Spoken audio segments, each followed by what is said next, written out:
Hola, ¿qué tal, chicos, chicas, familia?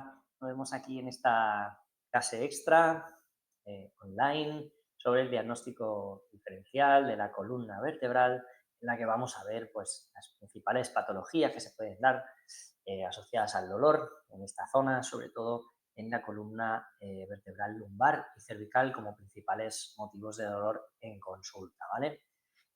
Una de las cositas que tenemos que tener más clara es pues todas aquellas banderas rojas o todos aquellos posibles causas que se den que afecten a la columna vertebral y sean motivo de mejor no tocar, mejor no tratar, mejor derivar primero o conocer cuál es el motivo de ese dolor, la causa de ese dolor, qué tipo de dolor tiene, para identificar patrones que nos lleven a hacer un tipo de técnicas o otro tipo de técnicas más mecánicas, más de tejido miofascial o más membranoso o de tipo de tejido de terapia manual.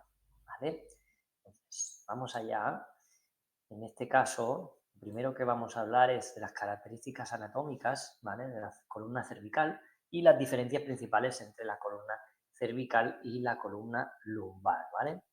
En primer lugar, lo que tenemos que tener en cuenta es que el disco, sobre todo en la zona cervical, pues es proporcionalmente mucho más pequeño y en la columna lumbar es mucho, mucho más grande, ¿vale? Con lo cual, esto nos lleva a pensar en prolapsos, hernias, protusión, algo que afecte a nivel discal es mucho más común por peso, por congruencia, por la posición en los discos de la columna lumbar. Con lo cual, en aquellos casos que se den en la columna cervical, pues hay que prestar atención muy a el por qué, porque es muy común que no se deba a un proceso patológico propio local del disco, ¿vale? A no ser que sea ya en edad muy avanzada y haya un desgaste proporcional a la edad, ¿vale? En el caso de la columna cervical se dan menos radiculopatías, es decir, menos irradiación de dolor que influya en los miembros superiores, así como sí que se da mucho más común en la zona lumbar en los miembros inferiores, ¿vale? En esas radiculopatías. Y sobre todo, esos problemas cervicales se suelen dar a partir de los 40 años y es importante pues, tener en cuenta aquellos músculos principales que suelen estar tensionados para compensar la postura de cabeza y cuello, como son el trapecio, la escápula y otros músculos del cuello como el esplenio y los de la base occipital, ¿vale? En cuanto a la biomecánica, a la movilidad cervical, pues hemos de tener en cuenta que es una zona con una gran movilidad, ¿vale? La lumbar, pues ya sabéis que está mucho más restringida por sus caídas articulares y la dorsal está restringida por las costillas, ¿vale? Por lo que es el tórax y la protección de todo lo que hay en esa zona, ¿eh? Una de las cosas en cuanto a la movilidad es tener en cuenta que es importante siempre pensar en que las cervicales se van a adaptar a la posición de la cabeza. No solo es el equilibrio de la cabeza, sino que es el sostén de la cabeza, pero es la adaptación de la posición de la cabeza. Los sentidos es la prioridad principal para la homeostasis, para el equilibrio, para la postura, con lo cual, ante cualquier desequilibrio que haya a nivel de la cabeza, no vamos a encontrar raramente vamos a encontrar este plano, sino que va a buscar mantener la postura de manera adaptativa para que la masticación, los oídos y la vista estén bien centradas. Y eso en gran parte lo adapta la columna cervical, ¿eh? Con lo cual pensar siempre en esas asociaciones. También tiene una asociación las cervicales a nivel vascular, sobre todo a nivel vascular, también a nivel nervioso, pero sobre todo a nivel vascular, porque sabemos que pasa a nivel cervical la arteria vertebral, que son dos de las cuatro vías principales que llevan la sangre al cráneo, con lo cual cualquier afectación, cualquier mala posición o mala biomecánica de la columna cervical puede afectar fácilmente a esta irrigación hacia el cráneo, ¿no? De ahí, por ejemplo, asociamos mareos, vértigos, dolor de cabeza, fatiga, que pueda estar asociado a este problema a nivel vascular, ¿vale? También a nivel cervical, pues hay grandes músculos que son muy adaptativos, muy posturales y son claves a la hora de analizar qué pasa en esta zona, ¿vale? Y acordaros pues de que a nivel nervioso, de las raíces cervicales sale gran parte de los nervios que llevan la función a la laringe y el cuello, todos a nivel fisiológico de las estructuras que hay en el cuello. También el diafragma, importante que el nervio frénico, que es el nervio que irriga, el nervio que lleva la información de contraerse al diafragma, sale de estos niveles, más o menos C3, C5, es decir, a nivel tercio medio de la columna cervical y por lo tanto pues tendremos en cuenta esa asociación entre problemas cervicales y el diafragma, que se dan muchas veces, sobre todo en aquellos que una mala función del diafragma, por tensión, por nervios y demás, que parece, se asocia a cuando viene la persona, estoy muy cargada aquí, ¿no? Y al final los trapecios, el elevador de las escápula que están súper cargados, puede ser una compensación directa de una mala función del diafragma. Y eso también tenemos que tenerlo en cuenta, ¿vale? Una de las claves también es analizar la curva fisiológica de las cervicales, es una lordosis con una concavidad posterior. Aquí en la foto vemos una típica rectificación cervical en la que se mantienen los espacios, pero hay una rectitud que no deja que las cervicales se adapten bien y la cabeza se posicione correctamente, ¿vale? Esto suele ser cuando se mantienen los espacios a nivel discal, como vemos en la foto. Esto se suele deber a una compensación, es decir, la musculatura de la zona está haciendo que la columna esté recta para que no sufra, ¿no? Entonces, debemos de ver si esa rectificación es algo degenerativo, si es postural o si es adaptativo, ¿vale? Para poder seguir adelante.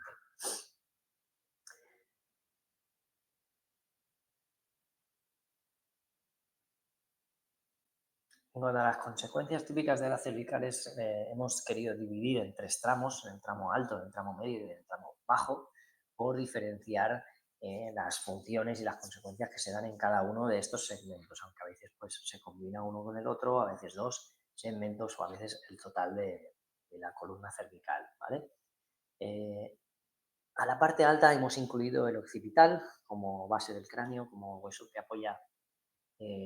se apoya en C1, en atlas, y entonces tenemos occipital, atlas y axis, es decir, C0, C1, C2, y aquí pues las consecuencias que se dan en esta zona son sobre todo por asimetrías de arriba, masticación, problemas en el oído, que uno no funciona igual que el otro, entonces se producen asimetrías, torce la cabeza un poquito, tal, y todas estas, o no respiro bien por la nariz, problemas de ATM, las muelas, que en los dientes, mordida abierta, que no encaja bien, bueno, pues todo lo que pase a nivel de la esfera craneal, la cara, esta zona siempre va a compensar, ¿vale? Por lo cual, cualquier problema que veamos en esta fase, en esta zona, hay que ir a mirar cómo está lo de arriba. La zona media C3, C4 y C5, es la parte, el segmento central de las cervicales, se suele dar afectación por la tiroides cervical, por el whiplash, por algún gesto rápido, movimiento rápido del cuello que afecta a esa parte, y lo que se suele dar pues es inestabilidad y compensación de los grandes músculos que hemos nombrado antes que se insertan en esta zona. Y recordar, repito, la relación importante entre esta zona y el diafragma. Fijaros aquí la relación entre el estrés, cuando tenemos un trauma, un accidente de coche, por ejemplo, que produzca un latigazo cervical, pensar que el diafragma se contrae mucho, ¿vale?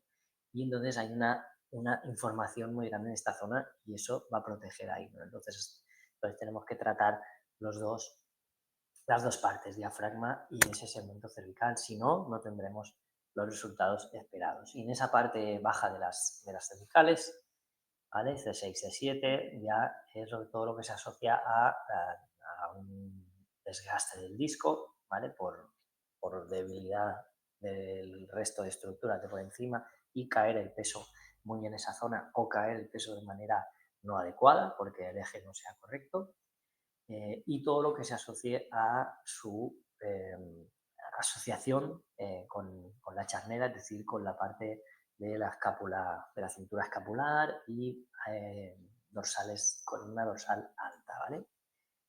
Eh, Hemos de decir que más de la mitad de los dolores de tipo cervical se repiten antes de los 5 años, aunque haya buenos resultados a corto o medio plazo, ¿vale? Eso quiere decir que deberíamos de hacer una anamnesis muy exhaustiva en esta zona para ver el porqué, el tipo de dolor sobre todo y la afectación de dónde pudiera venir, ¿no? Y entonces, pues, bueno, del tipo de dolor, el tipo de pacientes que van a acudir a consulta, pues vamos a diferenciar entre dolor de tipo local, solamente en la zona cervical, dolores que se irradian a los miembros superiores, dolores cervicales asociados al dolor de cabeza, como suele ser el tensional que viene por este lado, que incluso puede acabar con migraña, el dolor de tipo cervical que se acaba asociando a vértigo, inestabilidad, que hemos dicho antes, por ejemplo, ese déficit vascular y diferenciar entre el dolor agudo o el dolor crónico, ¿vale? Y recordar que hay muchas veces que un dolor siendo crónico puede tener picos de dolor agudo, ¿vale? Y eso tiene que ver con, por ejemplo, pues enfermedades autoinmunes, déficits hormonales o eh, cualquier otra circunstancia patológica asociada, ¿vale? Y en cuanto a las zonas, ¿vale? Vamos a ver, siempre vamos a tener en cuenta eh, el dolor asociado, en qué zona va para asociar el nervio, el dermatoma, el miotoma que está afectando en esa zona, ¿vale? Cuando es un dolor de tipo ventral, de tipo del disco, ¿vale? Del disco, de esa zona más anterior, se suele dar un dolor localizado, ¿vale? Y cuando el dolor es de tipo más en la zona articular, el dolor es un poquito más difuso y además al tocar las espinosas, por ejemplo, que es donde tenemos acceso, o en las transversas, suele estar la zona irritada, ¿vale? Otros alertas que tenemos que ver, signos de alarma, banderas rojas, siempre a la hora de la anamnesis, pues preguntar, investigar la historia previa, investigar pues, los tratamientos que está haciendo, medicación, todo eso, observar patrones de posiciones para evitar el dolor que nos encontramos muchas veces, patrones ya de manera crónico que se ha acostumbrado para evitar el dolor a ponerse en cierta posición, la movilidad, ver si duele al movimiento, duele en reposo, si duele por la noche, si el dolor le despierta por la noche. Bueno, todos los test, movimientos, tanto pasivo como activo y exploración neurológica de los nervios del brazo, con test de fuerza o signos que nos puedan hacer pensar que haya una bandera roja, es decir, que cuidado, ojo, muy delicado, mejor no tocar ante la duda, ¿vale? Esas banderas rojas se suelen dar con más incidencia en pacientes, pues, en niños menores de 20 años y ya personas ya a partir de los 55 o 60 años, que aparezca un dolor que no afecta en el movimiento, por ejemplo, si aparece fiebre alta asociada al dolor, a cuando más le duele, si tiene antecedentes de alguna enfermedad importante o algún virus, o alguna enfermedad autoinmune o cancerosa, si se ha dado un golpe y hay mucha inflamación en la zona, el dolor localizado que se mantiene, no cambia con el movimiento, que le afecta a otras cosas del estado general, como por ejemplo apatía, pérdida del apetito, ¿vale? Cansancio, todo eso nos puede hacer pensar que puede haber otras cosas asociadas, ¿vale? Y cualquier otro signo o déficit neurológico que afecte a gran escala no solo en esta zona, sino en otras zonas de tipo neurológico, ¿vale?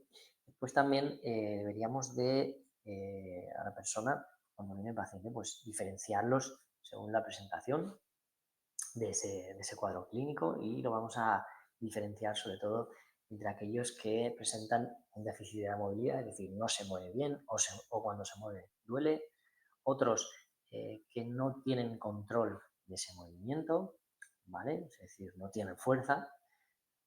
Y los otros que son el dolor de tipo irradiado, es decir, que suele ir hacia el hombro o hacia los miembros superiores, ¿vale?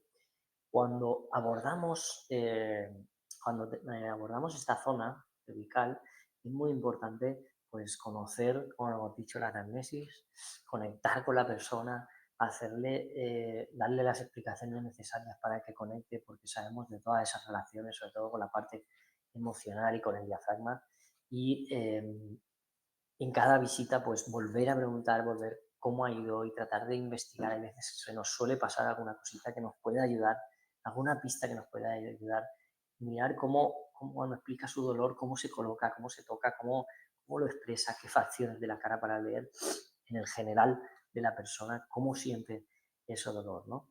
Y sobre todo, evitar caer en el catastrofismo, ¿no? En aquello que la persona pues ya se derrota, ya está depresiva porque ese dolor pues ya siente que no se va, siente que no desaparece, ¿vale?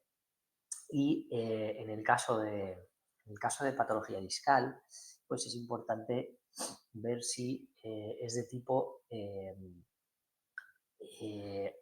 localizado en el disco o si el disco está afectando a la raíz nerviosa, ¿no? Y es uno de los factores que deberíamos de tener más en cuenta, ¿no? Además de el dolor de tipo facetario, es decir, en las facetas articulares, en las carillas articulares, eh, se suele dar mucho más que el dolor de tipo discal y muchas veces lo confundimos, ¿vale? Entonces, si es un dolor de tipo discogénico, pues deberíamos de abordarlo de manera diferente a si es un dolor de tipo facetario, ¿vale? Sobre todo si hay inflamación o no.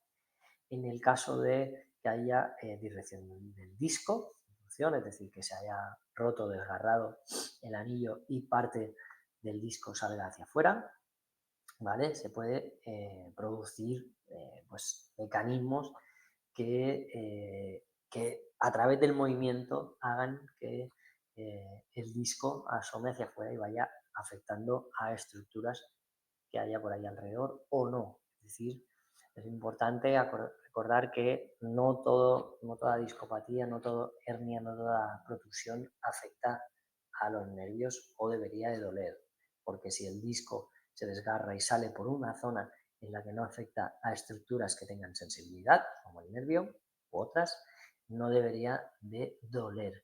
Y con el tiempo, si no hay la causa que ha producido el disco acabe saliendo, lo normal, por ejemplo, un accidente, lo normal es que, y los estudios avalan, que al cabo de meses o pocos años debería de haberse secado, debería de haberse desaparecido esa hernia, ese tejido que sale al exterior, ¿no? Porque al final, si no hay nada que lo alimente, es en gran parte agua y se seca, ¿vale? Las características de este tipo de dolor, de tipo que afecten al disco, es un dolor de tipo profundo que no te lo tocas, está en una zona pero no está del todo localizado y se presenta pues entre las escápulas, cerca de la columna y normalmente el dolor se asocia un poquito más bajo, ¿no? En la zona de la charnela o así, no se asocia a la zona cervical en sí, ¿no? Es un dolor bastante intenso y que está ahí constante, ¿vale? En cuanto a la posición, pues vemos que este tipo de dolor no presenta alivio, según cómo lo pongas, porque hay inflamación del disco, irritación, la sensibilidad está muy afectada, está a flor de piel y presenta una actitud, una posición que no le duele, ¿no? Entonces te intenta buscar la posición y al final adapta posiciones muy raras, posiciones muy antinatural que puedan afectar al final a otras cosas, ¿vale? Aunque duele, si lo movemos no hay restricción de movimiento como así sí que pudiera haber en un tipo de facetario, ¿vale? La evolución en estos casos va apareciendo de menos a más y esto hace que sea difícil, ¿no? De diferenciarlo con el resto de dolores en esta zona y para ello pues tendríamos que indagar en la historia de cómo ha pasado, ¿vale?